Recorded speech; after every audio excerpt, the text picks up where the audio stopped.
Hi, today's topic is rest and sleep, which is super important for all the different systems in our body for a million reasons: brain development and mental health, and it increases your longevity if you get an adequate amount of sleep, and increased immune function, which is especially important this time of year in the fall and winter months when we're more susceptible to colds and flus.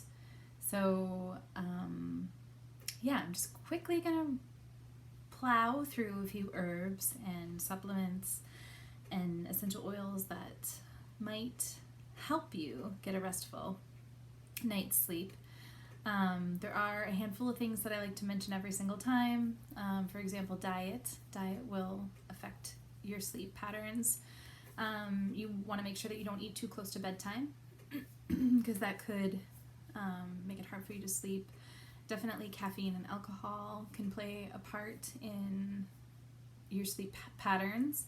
I know that if I drink red wine, I have a hard time sleeping at night, and caffeine after noon is not good. You can always drink a cup of tea before bed. You should have a cup of tea every day anyway, but you could put a little tincture of like motherwort, or if you're not pregnant. If you're pregnant, you don't want to use that. Skullcap can be great, passion flower, chamomile. You can do a chamomile tea. There's also chamomile calm tincture that's really great. That's safe for kiddos as well. Lots of different things that you can do to make it easier for you to sleep. So things that happen to your body while you're sleeping are really important. Your inflammation, if you have inflammation anywhere in your body, it can be reduced while you're sleeping. It helps to regulate your metabolism if you get a good night's sleep. It also gives your body time to cleanse itself and detoxify. So your liver and your kidneys are working hard while you're sleeping just to clean your body out. So those things can't happen as easily if you're not getting a restful night's sleep. Things that might affect your sleep, there are thousands of things, but stress can be really rough. So I think a skullcap tincture would be great if you're feeling really stressed, or maybe you have a lot of things rushing through your brain. So that might be something you want to keep by your bedside, or something you add to your tea before bed.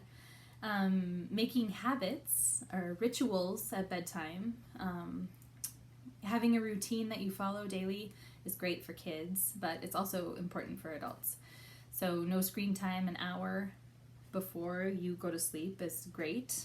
If you're having a hard time sleeping, that would be one great thing to cut out. A bath is always great. You can bathe in Epsom salts. One thing that I like to do with my Epsom salts is I save all my empty essential oil bottles and I put them face down in Epsom salts for a few days after the bottles are empty. And then I use those Epsom salts for a detox bath.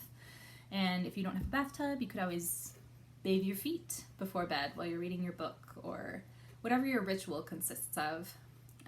You could add something like that if you're having a hard time sleeping. Even something as simple as like replacing your bedding or your pillow, or just some fresh new sheets. All of those things can really help.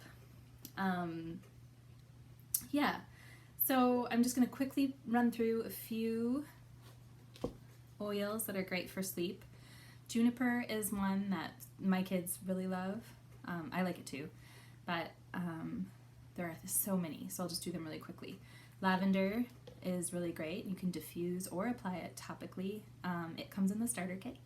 Peace and Calming is also really great on your big toe. If you're doing any reflexology work, then you can kind of pull apart the different parts of your body on the bottom of your foot, and your brain actually is your big toe. So applying this to your big toe is very effective. Valor is another one. It comes in different forms. This is the roller. So with my kids at bedtime, they would bathe, we'd read a book. I would put Valor and Peace and Calming on their feet, lavender sometimes in their diffuser.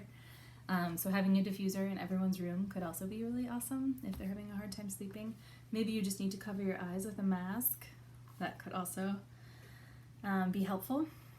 There's a kids line of oils that Young Living makes, And, excuse me, the Calm oil could be great for diffusing, and the Sleepy Eyes oil can also be super helpful.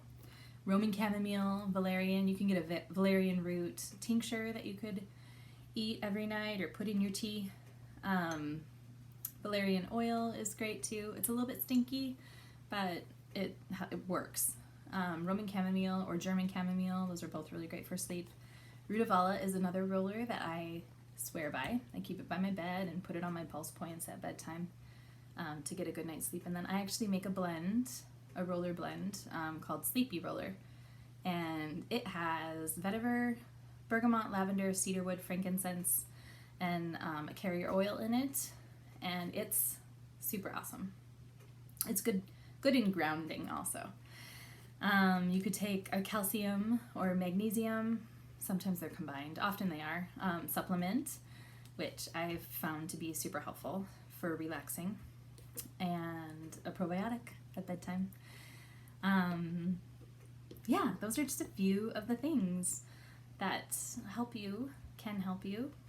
If you have questions or want to chat about it anymore, just message me. I wanted to mention one more thing. So an adult really is supposed to have 7 to 9 hours of sleep per night. And teenagers should have 8 to 10 hours of sleep per night. And then school-age children should have 9 to 11 hours of sleep per night. And then if you have infants and toddlers and littler preschool-age kiddos, it is anywhere from 10 to 17 hours every day. So you need a lot of sleep. It's very important. See you soon.